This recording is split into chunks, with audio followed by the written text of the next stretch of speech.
Hello, Keyflame here. So, in our previous part, we got started with a few of the more interesting and still pretty mind-boggling parts of Spy Kids 2. Now, the batshit meter is going up, people. Trust me. Your jaw is going to be on the floor by the end of this video.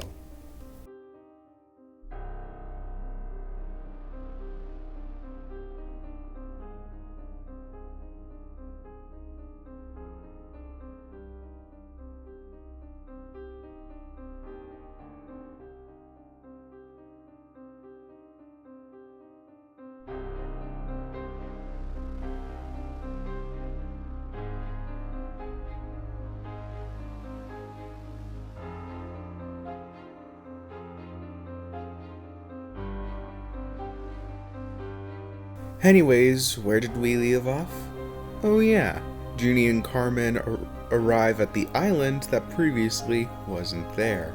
That was where we were. Okay. Then, we get our first exposure to these creatures in the form of a water serpent. I don't know if it's actually called that in the movie, but I'll refer to them as such. Anyways, these serpents want to hunt down Junie and Carmen, but they manage to escape and head to the island's beach. As it's revealed, the island Junie and Carmen are on is in some way preventing them from using their gadgets. They notice because Carmen attempts to instantly create a shelter and campfire, but it doesn't work. Oh yeah, and I should note around here is when my first viewing ended and my second began, and oh boy, based on the first viewing, I thought this movie would be relatively tame compared to what Spy Kids 1 had. But oh boy, the second viewing proved me dead wrong, because as soon as I hit play, I was mind blown by what I saw. The Magnet Men who stole the Transmooker device at the OSS are in cahoots with Donegan Giggles. I mean, we always knew he was the bad guy, but I simply didn't expect it at that point. But trust me, things will only get worse from here. Junie expertly crafts a hammock with leaves. Oh my god, is there anything these kids can't do? Anyways, after being dropped off at the Gobi Desert, Gary and Gertie are both dead set on revenge, so they travel to the island where they were supposed to go, as Gertie is the one pushing Gary to go at the fastest speeds possible on the Dragonfly submarine for no reason. Like, why is she so passionate about him going this fast? Then when the serpents are about to attack Gary and Gertie, the serpents for an unknown reason are disgusted, as Gary and Gertie manage to escape. Then Carmen and Junie both fall down a volcano, and both soon realize it's seemingly never ending. They just keep falling and falling and falling. They both comment how it feels like 4 hours have gone by. Carmen and Junie get to the bottom of the volcano and finally meet Romero, the sole human on Leke Leke, the island. As we also learn, the island is called Leke Leke. Leke Leke is Estonian for Flame Flame. Also turns out that falling was a complete illusion by Romero. Romero then explains his backstory. He wanted to create miniature zoos for his kids to have, with many animals to go along with them, so Romero can casually create life. Huh, that's interesting. Not only has he created genetically small versions of everyday animals, but he can create fusions of animals too. So Romero wanted to make the fusion animals bigger, but it was bad as they were too big and Romero considered them a threat. They run amok the island as he's staying in the volcano. Romero also keeps referring to himself as a god. I mean, he did create life, so he is kind of their god. But it's just interesting. He also drops that famous line. Do you think God stays in heaven because he too lives in fear of what he's created? I mean, that line goes hard, especially when you know where it comes from.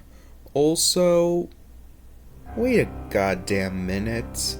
Wasn't this movie called The Island of Lost Dreams? But there aren't any dreams on this island, or any mention of the word dreams, besides Figen's little song earlier. All that's on this island are ancient temples, which we'll delve into later, the large fusion animals, and Romero. Where are the dreams? Oh yeah, and Carmen is asking a good question too. Why the island doesn't appear on any satellites? Romero casually reveals he created a cloaking device to shield the island from curious eyes, as also anything that is electronically powered that comes in a mile radius instantly shuts down. And Junie puts together that this is indeed the Transmuker device, as it's revealed that Romero created the original, and the one at the OSS is simply a prototype. So Romero also has the statue of Lege Lege for a reason. Because when he dumps the fusion animals onto it, they go to a specific spot on the map, as it reveals where their larger counterparts are on the island. It's his way of keeping track of things. And it also keeps track and records outsiders, as we see Gary and Gertie fending off some fusion animals. Anyways, Carmen and Junie save Gary and Gertie as they bring them to Romero, and lo and behold, when Carmen reveals Gary and Gertie are Donegan Giggles' children, Romero recognizes the name and reveals he works for Donegan Giggles, but not the OSS. Gary and Gertie are slightly confused, as Carmen explains the real Transmuker also has the power to shut off all electricity on the planet. I don't know where she learned that, but anyways. She also says the one they possibly stole was nothing more than a prototype.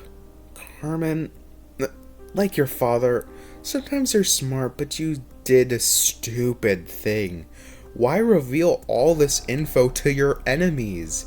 Also, lo and behold, there's a whole book called How to Be a Spy by an unknown author. I suspect it's Christopher Brunette, a man's name mysteriously sing If You Look Really Hard in Shark Boy and Lava Girl.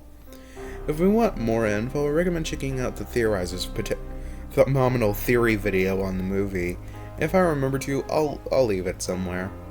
When Junie says Donegan is a bad guy, Gary wholeheartedly believes Donegan Giggles is in the right, and that sometimes we have to do the wrong things for the right reasons. Something feels off about Gary. This feels oddly culty, if you get what I mean.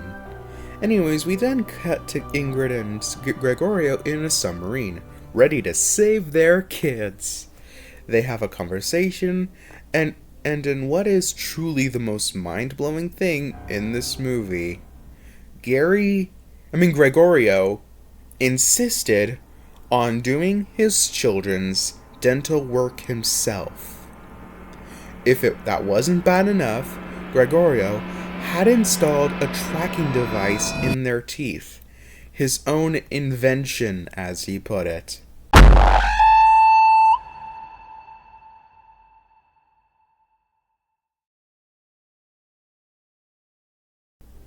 Why does this man keep so many secrets from us? First, him stealing the third brain for who knows what reason 12 years prior to the first film, and now this? And Ingrid isn't questioning this move at least slightly? At this point, I'm convinced Gregorio is one of the most important characters in this whole theory. Trust me, if my theory is right, he's a downright mastermind. Also, just so you know, I'm not joking with what I'm about to say. When Gregorio is jump-scared by his mother-in-law, Gregorio's hair instantly goes up, not even in a smooth way, just goes from normal hair to instantly wild, and then goes back to normal. It's not even the kids anymore. Something's off about the OSS spies in general. Even if they no longer seem to work at the OSS, the grandparents came with gadgets as well. Interesting. We cut back to Junie, Carmen, and Romero, as Junie is quick to believe the fusion animals are harmless, like, insanely quick. Like he has no reason to think so, he just thinks so. Anyways, you remember the message Junie sent to Alexandra earlier? Well, it finally comes back as Alexandra receives it, building up to what comes up at the end of the movie. Junie and Carmen suspect that Donegan Giggles is playing 4D chess by knowing Carmen would hack into the OSS and assign them the Yukata assignment instead of Gary and Gertie, prompting them to want revenge when they land in the Gobi Desert, making them do a better job of retrieving the real Transmuker. And then another twist comes. Carmen knew all along that Gregorio, her dad, installed the tracking devices in their teeth. And she did nothing about it until now.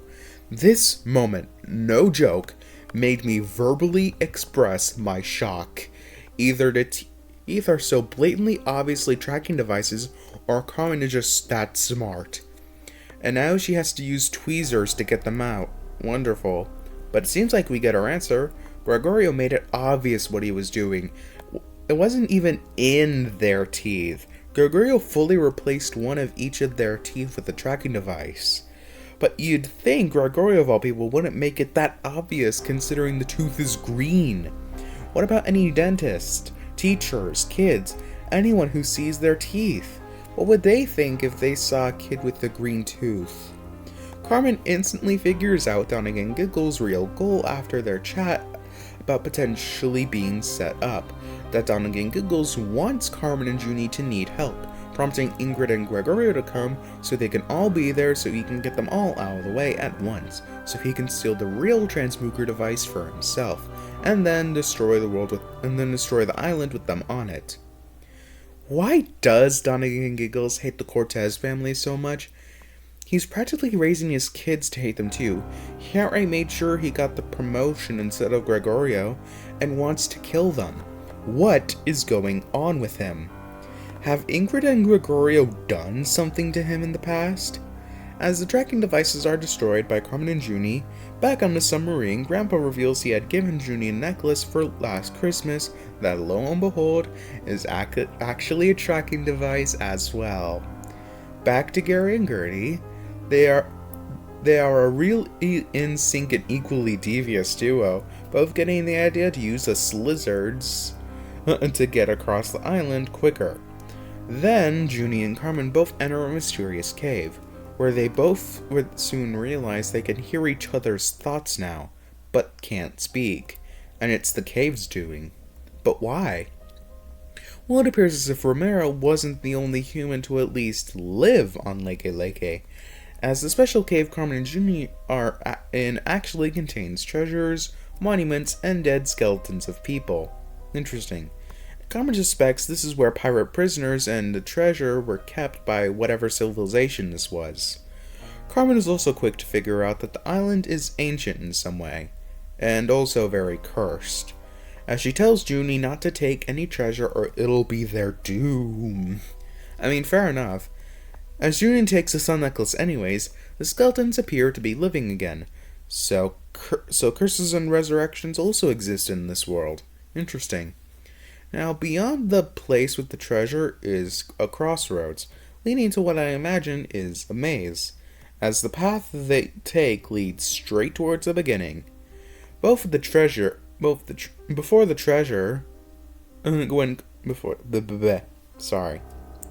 Carmen and Junie are ready to go in the opposite direction, Junie is about to give back the treasure he stole, when he finally notices the skeleton's gone, and now the skeletons are attacking Carmen and Junie. During the battle, a random spork, a flying pig, takes Carmen away. Then, as soon as Junie gives back the treasure to the skeletons, they are quick to leave him be. The spork drops off Carmen in a nest, where Gertie is too. Carmen questions where Gary is, as she says Gary's off looking for Junie. As both Gary and Carmen agree, Gary squashed Junie's bug on purpose, as Gertie says Gary wants to squish Junie. Then, back to Junie's perspective, there are literal ancient temples too, so what is Leke Leke's history? As Junie befriends a spider monkey, Gary walks in with his own Slizzard. The centaur defends Junie. Carmen asks about a question to Gertie. If she knows what her father is doing is wrong, why side with him? As Gertie questions how do we know what is right, Carmen says when the moment comes, she'll know. So, What? Everything this movie has done till now has been building up how much Gary and Gertie just love being evil and being petty bitches to everyone. Nothing has implied either of them want or seek redemption. Gertie, what are you doing? Why can't this movie make my job easier? Anyways, as Gary and Junie fight, Gary is quite willing to kill Junie as well. Like father, like son. While Gary is boasting, Carmen swoops in and knocks him off his slizzard. As apparently the skeletons have come back to watch the battle, Carmen puts her crush with Gary aside and fully sides with Junie. I mean, fair enough, he tried to kill your brother. And Gertie doesn't even attempt to help Gary, which Gary doesn't seem fully confused by. But then when Gary asks for help again, Gertie obliges. Why do they suddenly feel like different characters? Now we get a weird shot of Donegan Giggles flying to the island while giggling. That just felt weird. Like, it adds nothing to the eventual theory, I just wanted to note how weird it felt. Anyways, at the temple's peak, Carmen and Junie find the real Transmuker device. And yeah, Gary and Gertie come up as well as they have one of the magnet men steal Romero for them. Donegan Giggles also arrives. Then when Carmen and Junie nearly accidentally destroy the unloaded Transmuker, they save it by using the rubber bands from earlier. Chekhov's gun in full-blown action. Donegan Giggles demands Carmen and Junie give the Transmuker device to him, but once Gary tries reasoning with him, Donegan Giggles shuts him down at once. So Gary is feeling reluctant about this too? Why are Gary and Gertie so weird? When Carmen times her throw perfectly, she throws the Transmuker to a spork. But Gertie decides to be a snitch and tell everyone that it took the Transmuker to its nest and she knows where it is, as she also stole old Romero's instruction book at some point. Gertie, just stop adding more to this fire. At this point, it's the fire's just getting too hot, Gertie. Gertie, stop. Then Romero reveals that when Carmen and Junie took out the Transmuker device, the island's cloaking features and prevention of electronic devices have been stopped, prompting them to use their spy gadgets once more. Romero then realizes he's out and about and vulnerable to his very creations. He tries running away from them, but he finds that Junie was right. They're indeed naturally friendly. And Romero was worried about nothing. Carmen and Junie manage to get the Transmuker device from the spork's nest before Donegan and his team. Then Ingrid, Gregorio, and the grandparents arrive right on time. Then, oh boy, this is the thing that ultimately made me break inside. This thing makes no sense from any angle. We have a twist villain. If I were to say anyone in this movie was a twist villain, who would it be? Would it be the President? Alexandra? Minion? Someone who had dedicated notes to them? No. It's Felix. Yeah, the fake uncle from the first movie suddenly shows up to Leka Leka and steals the Transmuker device from the Cortez family and gives it to Donegan. What? Felix is a bad guy? I'm not joking. He does appear in the movie, he gives Carmen and Junie the Dragonfly submarine, but it was so not noteworthy that I didn't take note of it at all. Anyone else would have been an awful too as a twist villain, but at least most characters in this movie have notes dedicated to them. Felix is legit the worst twist villain I've ever seen. It comes right the hell out of nowhere, serves no purpose in the actual movie, and is dismissed as soon as it's abruptly mentioned. At least Hans from Frozen is noteworthy before the twist, and has a point beyond the twist. But why did Felix betray them, you may ask? Even if Felix wasn't the actual uncle, isn't he still basically family to the Cortezes? Well, he says Donegan threatened him, saying if Felix doesn't work for him, then he'll kill him like he will the Cortez family. Well, that'd be almost fine and dandy if Felix would have served any substantial purpose to Donegan. Like, what does Donegan gain from having Felix on his side? Nothing! Good God! Look, I still do love this movie, but God, these things really drag it down for me as good as the original. There's things that don't make sense when you think about them for too long, and then there's this. And like I said, after the twist, Felix serves no more purpose. Yeah, he just gives a transmuter device to Donegan and you can basically Photoshop him out of the movie. When Magnet Man can do your job for you, you know you're a poorly written character. Sorry, I just really needed to rant for a bit. Anyways, Donegan Giggles literally gives Gertie the transmuter device so she can try to reprogram it so Donegan Giggles can use it to wipe out the Cortez family. She can do that? Then Gregorio and Donegan have a bit of a fight, and there might have been an adult joke. As when Donegan Giggles and Gregorio are fighting, Ingrid tells Gregorio to do what she showed her last night. As everyone looks at her, she says suplex. That's interesting. Also, something I forgot to mention is that Gertie and Gary both giggle as well. So is giggling just a family trait or something? Also, Gertie betrays her father. When Donegan Giggles hands her the transmuter device to reprogram it, she did reprogram it, but instead of killing the Cortez family, it destroyed itself. Then this is so silly, but also brings up more questions than answers. So, Gertie threatens to tell her mother about all the shit Donegan Giggles has been doing, which Donegan Giggles considers really bad. So, who is their mother? But also, she says, wait till she finds out you tried to take over the world again. What the hell do you mean by again?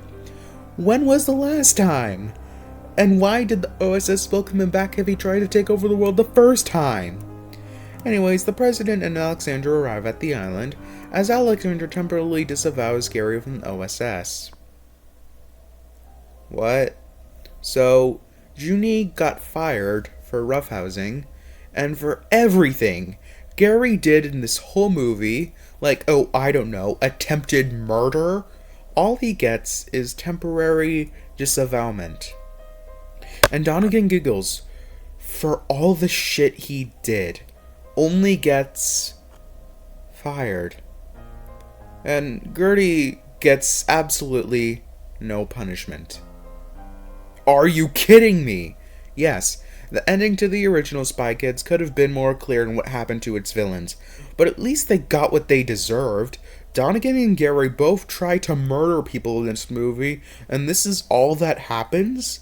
Also, Gregorio makes things up as in-laws, as Alexandra also promotes him to being the director of the OSS. Yippee. And Alexandra tries to promote Junie to being a level 1 agent, but he declines, saying he's leaving the OSS because he's seen what it takes to be the best spy, but he thinks he can serve the world by being just the best him. Junie gives Alexandra his rubber band that saved them earlier, and when everyone is about to depart, it's revealed Carmen and Junie, despite being out of the cave, can still hear each other's thoughts. Guys, this movie is breaking my brain. Romero also gives them a departing gift, a mini spider monkey for Junie, as they all leave the island. Then we get a mid-credit scene where Carmen and Junie are performing on stage for a show called Island of Lost Dreams. Ha ha ha, false advertising, people. There weren't any dreams in this movie. Machete, or better known as Isidore, then appears, giving Carmen his own Machete Miracle microphone, which he says many artists have used, which helps them sing better.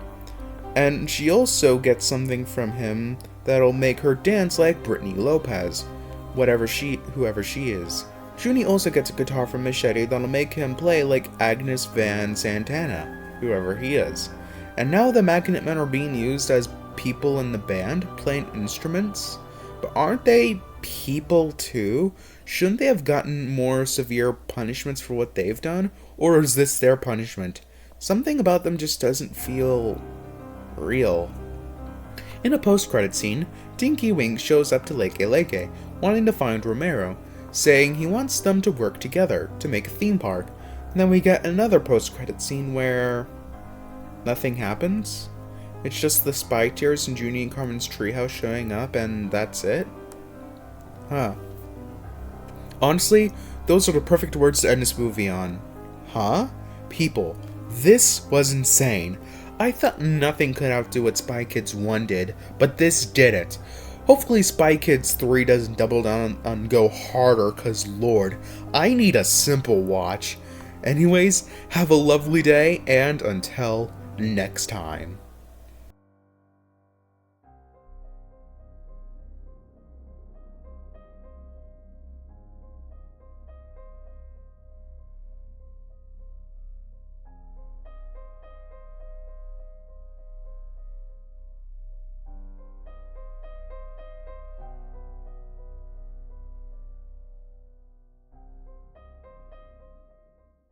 Also, YouTube shoutout goes to Golden Goose Productions.